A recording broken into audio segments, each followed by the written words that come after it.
Assalamualaikum warahmatullahi wabarakatuh. Hello, my dear sisters.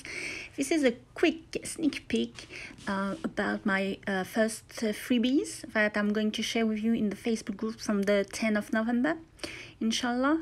So I draw a pattern in many different colors because we don't have the same taste in colors, right? And I prepared some words and sentences that you can print, cut and glue and to make some pages. All of these quotes and words are, there is some Islamic and some are motivational ones for self-improvement. I still have to make some decorative elements, stickers and pages for journaling, for a bullet journal.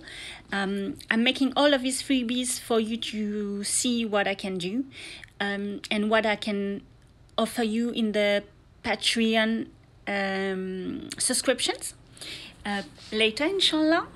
So there will be exclusivities there. Each week I will make as well some YouTube videos with pages I will make myself to share ideas with you and to show you how you can use those kits.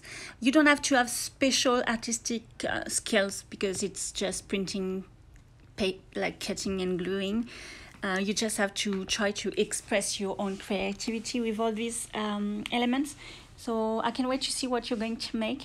Don't hesitate to give me feedback or tell me what you want to see in those kits. And don't forget to join the group. See you later, inshallah. Assalamu alaikum warahmatullahi wabarakatuh. Have a nice day.